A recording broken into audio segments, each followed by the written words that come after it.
Hey my Capricorn peeps, how you going? Mel Kelly here with Kelly Street Tarot. Just doing a love check. Who's coming towards my Capricorns? Just saw the Fool, so maybe it's something new. Diving in, are we? Taking that leap of faith. Anyway, so this is not a one-to-one, so you know, take it or leave it. Don't have some fun with it, and yeah, I hope you get something out of it. Also, it is this week's read, but I do think that when you come across it, it possibly has something, or should have something for you. The universe brings us what we need when we need it, if we're willing to, you know, roll with it and be open to it, for sure. So anyway, all right. Look at that. Oh, wow. Oh, God. Oh, goodness gracious. What are you guys up to? Bloody stubborn Capricorns. Then they reckon Taurus is stubborn. Ever tried to budge a Capricorn? No, so they're hard workers. Definitely. Diligent. Alright.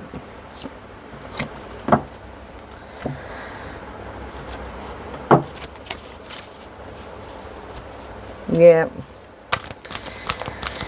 Oh dear.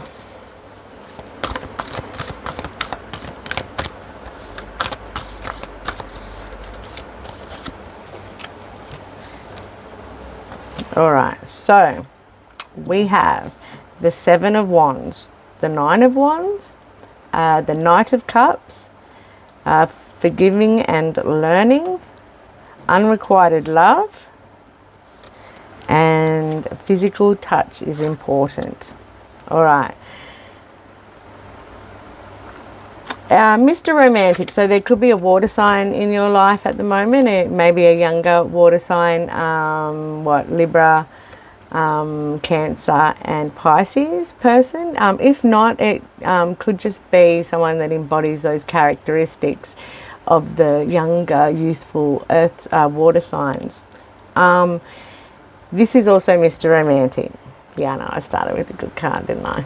Mr. Romantic. So this could be like a little love letter, or going out on date night, or getting invited out on a date. It's movement, so something progressing.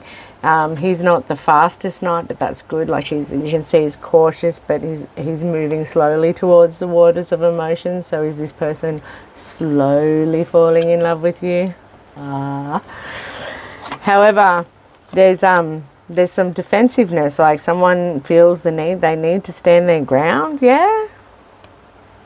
But they're tired of it too. So we've got these two cards. So as you can see, this is someone, you know, fighting against all odds and standing their ground, but look here, they're tired. They've been at battle, at war for so long now. You know, it's time for them to forgive, you know.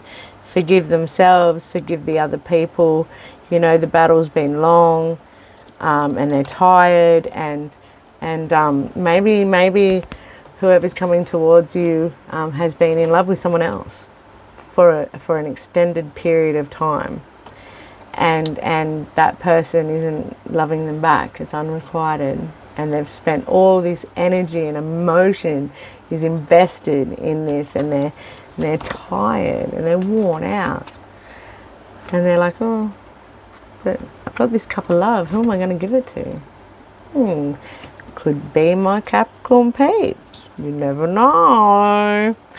Anyway, but unrequited love, I do like to talk about this one, because like at the end of the day, it's not really love, because love is a two-way street, you know, like, well, sort of. Romantic love really is, and it's okay. They don't have to love us, you know.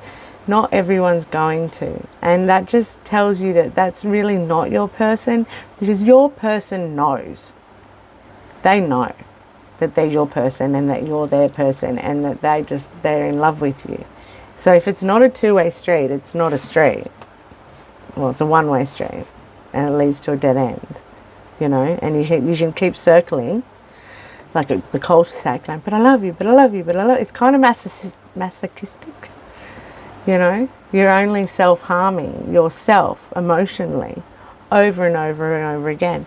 And while you spend that time dwelling on that person, and ruminating about them and trying to figure out what you can do to get them to be attracted to you, and all of that stuff that you do when you are in an unrequited love situation,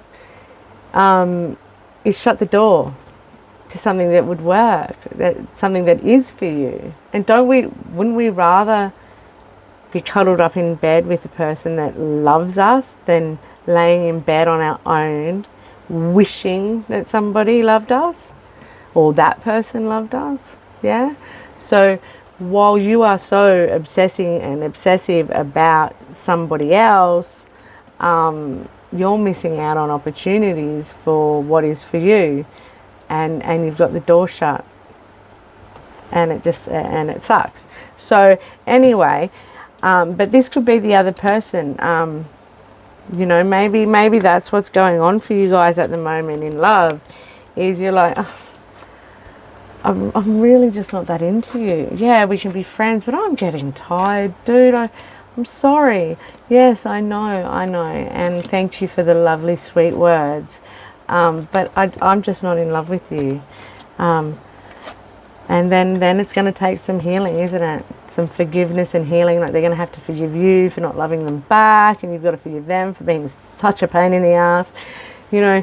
So yeah, it looks like a fairly complicated situation, unfortunately. Anyway, physical touch is important. For some of us, nothing is more important than a tender touch.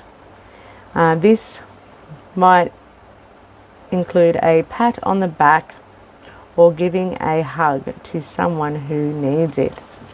So we can always, you know, if there is an unrequited love situation going on and someone is coming towards you with a big old cup of love and you really aren't feeling it for them, and don't try and make yourself, and don't feel guilty for it at all, ever. But, you know, maybe, you know, just a hug, do it nicely, let them down nicely, say, look, I care for you, but I'm not there, I'm sorry. How about, however, my mate over here, God, she's had a thing for you for years, you know? Maybe. I don't know. I used to always just pretend I didn't notice. I was a bit shit like that. I'd just be their friend and pretend I didn't notice, and then, you know, it always happened years later. They come up and go, oh, you remember me back then? Oh, I really liked you. And I'm like, oh, I had no idea. Oh, sorry, should have said something back then. Yeah, that's another thing. Get a pair and just ask them out. You know, no one asks anyone out anymore. Well, not in Australia. I think in other cultures they do, but here we don't. No one comes up to you. You don't. Have you guys out there in the world, have you ever walked up to a girl that you just think seems like something you'd be into and gone, look, I don't know if you're single or not, but can I have your number? What's the harm? Or, I don't know if you're single or not, but you want to get a cup of coffee? You know, like, no one does that. So, and we're all on Facebook and all these other apps trying to connect with people when the people are right there next to us in the shops, in the cafes, in the restaurants, at work. We're surrounded by people. Why is the world so lonely? Because we're too conditioned right now to mind our own business, keep the shutters on, you know, like, yeah. We need our sense of community back, don't we? Anyway, that's a bit of a rant. Went off on a tangent. That's all I got for my Capricorn peeps. I hope you have a really blessed week. And just remember to try and let people down nice and gently. Maybe touch them on the arm so that they know that it's okay to be vulnerable with you. However, it's just not reciprocated. Yeah, there's always nice ways we can say and do these things for people. All right, anyway, having said all of that, like, share, subscribe, and follow. I'll catch you on the flip side.